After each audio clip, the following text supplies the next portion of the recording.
Meron na po. Ayan, dito po kay Miss Trixie. Kung meron po nais mag-abot ng microphone. Ah, yes. Hi, good evening everyone, and congratulations. I am Trixie Daos from Abante Tonight on Ramate. So, thank you for, of course, coming up with such a very brave work. So, my question is, anyone can answer this, but of course, especially Miss Marian and Kip, I'd love for you to answer this. Do you believe in the concept of like choosing or voting for the lesser evil?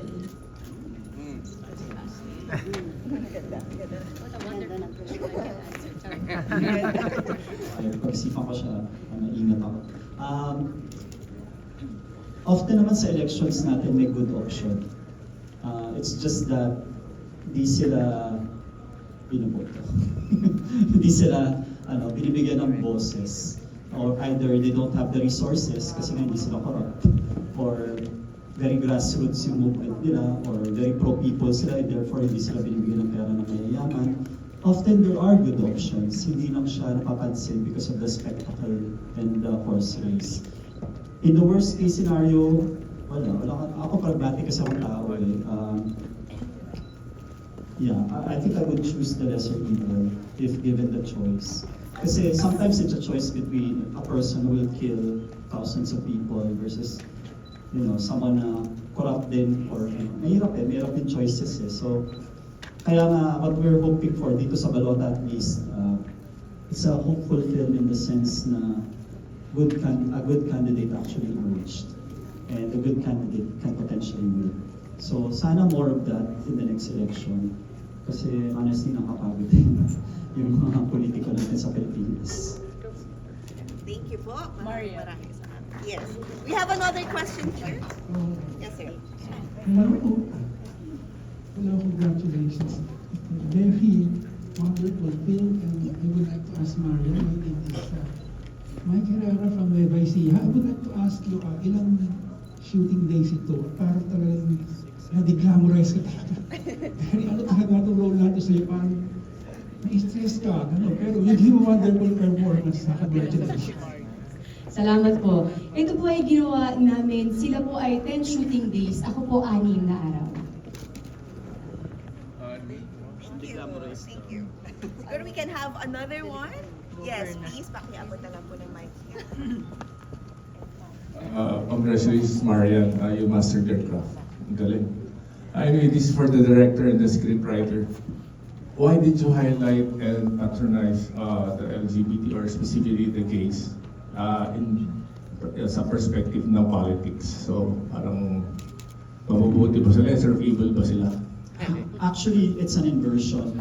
More than highlighting the LGBTs and women, I'm criticizing the macho culture of Philippine politics.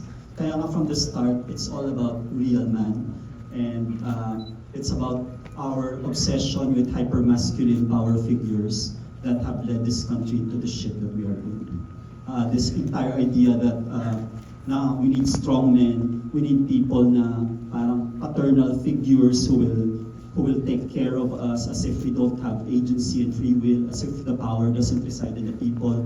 So it's a very, it's a very smart question, because actually that's the conversation na. Kasi ang ko dito, creative consultant ko dito si Moira.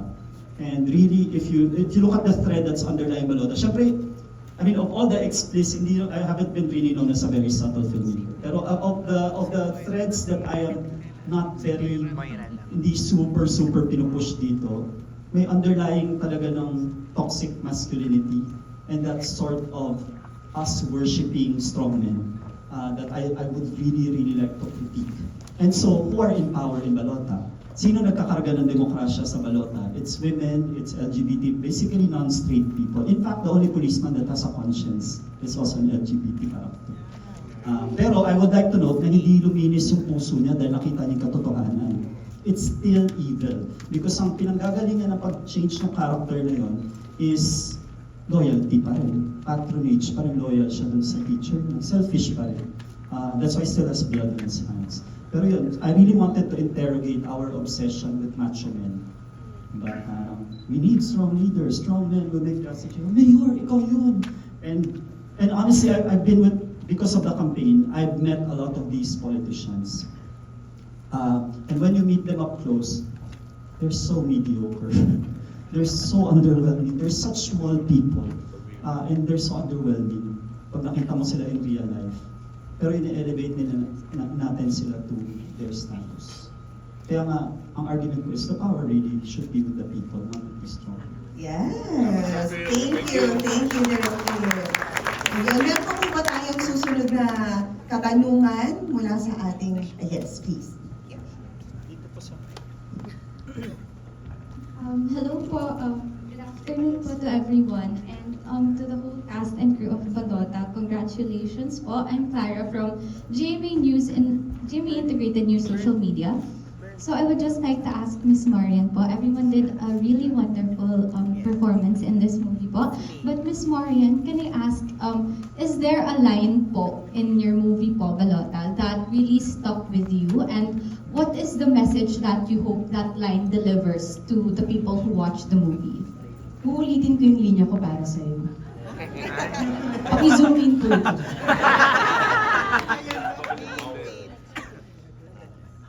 Paulit-ulit na lang. Putang ina.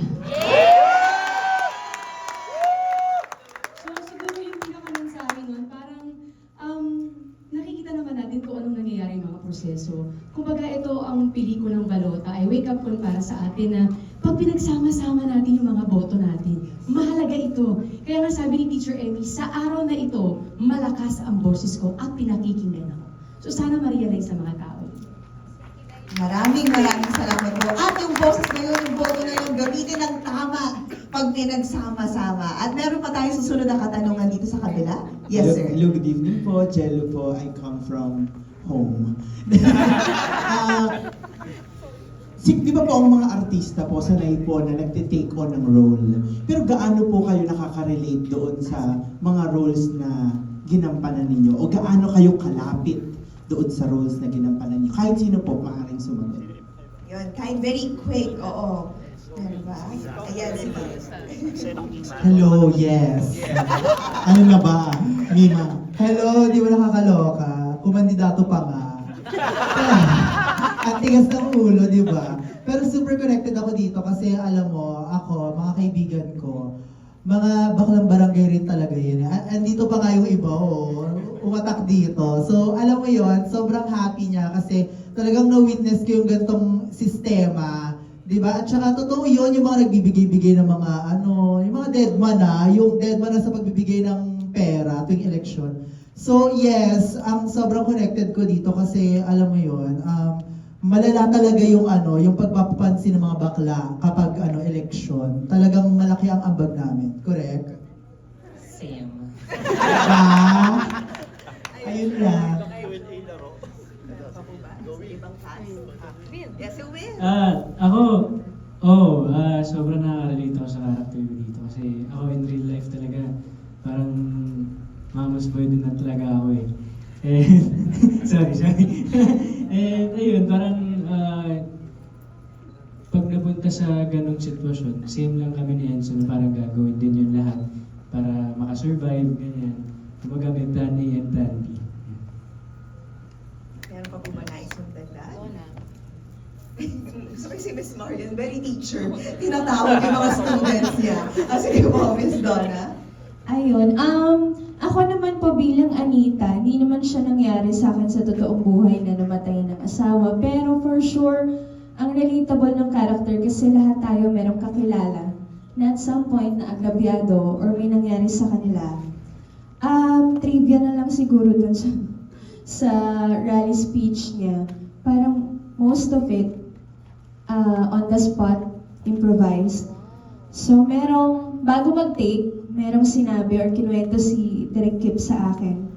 Tapos sabi niya, totoong experience ito ng isang tao. Ikwento mo gamit yung boses ni Anita. So, ayun. So, ang tawag ko kay Direk Kip talaga, Kip mapaglaro ng feelings o banda.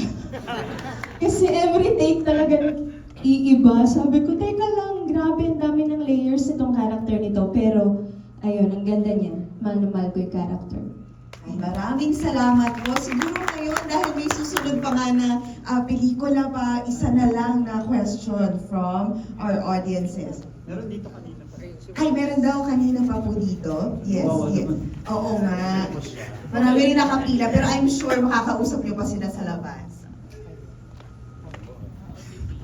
First of all, congratulations po sa lahat ng cast. I'm Vito Santos po, content creator from YouTube and TikTok. And my question po is for Direk Kip and Miss Marian. So, for Direk Kip po, is this based on true events po or true story? Kasi very realistic yung mga nangyari doon sa movie and makaka-relate talaga bawat isa. And kay Miss Marian po, what is your, ano ba yung difference and pagkakatulad sa iyo ni Teacher M? Thank you po. Madami. Una sa lahat, pangarap ko maging teacher. Sabi ko naman, kung hindi ako artista, sa mga past interview ko, pangarap ko talagang maging teacher. Pangalawa, nanay ako. At siguro ganun kasi ako sa mga anak ko parang ganun ka-close sa mga anak ko. At siguro yung pagiging determinasyon ni Teacher Emmy, kilala niyo naman ako in showbiz, sobrang transparent ko. What you see is what you get. Sasabihin ko kung ano talaga yung nararamdaman ko at kung ano gusto kong sabihin na walang filter. Ganun si Teacher Emmy. Basta makakabuti para sa lahat, siguro sa akin gagawin ko makakabuti para sa mga pamilya ko, sa mga anak ko, sa mga kaibigan ko. Lahat yan gagawin ko para sa kanila. Siguro yung sobrang mapagmahal ni Teacher Emmy na to the point na hindi niya na naiisip yung sarili niya. Basta, maging safe at save niya lahat. Well, ang starting point talaga nito, meron akong tita na teacher. Actually, nandun siya sa past movie ko sa Liway. Pangalan niya si Teacher Lilet. So, ano siya ngayon, dean na siya ngayon, pero dati, ganun yung ginagawa na, poll watcher siya. I also volunteered dati sa poll watching. And so, yun yung catalyst talaga. But later on, ang dami palang stories na ganito. Nakakatawa nga kasi pag yung, sorry, no offense, I'll just real talk this pag may nakakausap ako nakapanood ng pelikula na nandito sa circle na to ng mga cinephiles, ng mga politically aware, ng Cinemalaya crowd, meron silang feeling na, alam naman na ng mga tao to bakit parang wala namang contribution to sa diskurso, alam na to ng mga tao. But I'm telling you, I've seen the data. I've looked at the social media posts during the campaign period kasi ang pinakatrabaho ko noon ay tignan yung social media posts ng mga hindi ko kalyado. And I'm telling you, 70 to 80% of this country has no idea that this is going on. In our little echo chamber, we know, but people don't know. And more importantly, people who know are in denial about it. Sobrang daming tao na nagbenta ng boto nila na immediately after binenta yung boto nila at namili ng cellphone, pinakyaw doon sa maliit na community yung mga cellphone, anong ginawa nila? Nakipagpardagulan sila sa internet at sinabing walang dayaan.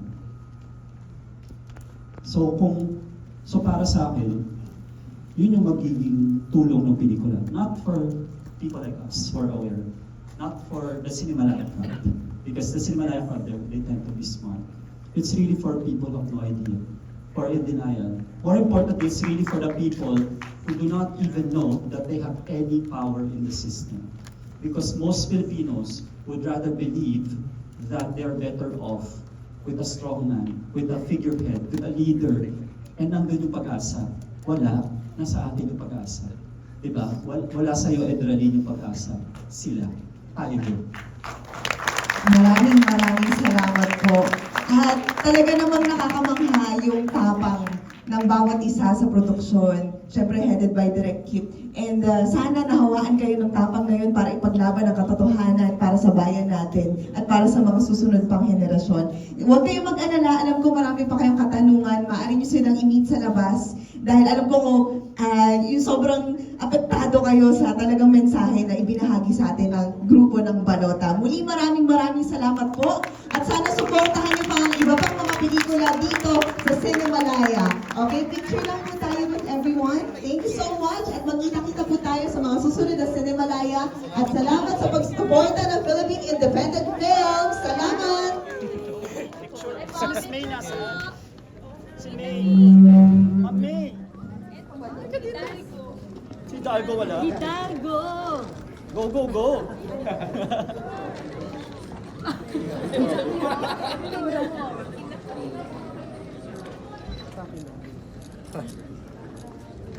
Yeah. Salamat. Thank you, Sophia. Galing. Hindi umabot si Thank you. Salamat po. Congratulations, here na lang po. Thank you so much. Kaya sa tumandok, guys. Alisa tayo. Kaya Kaya sa tumandok. Muli, congratulations sa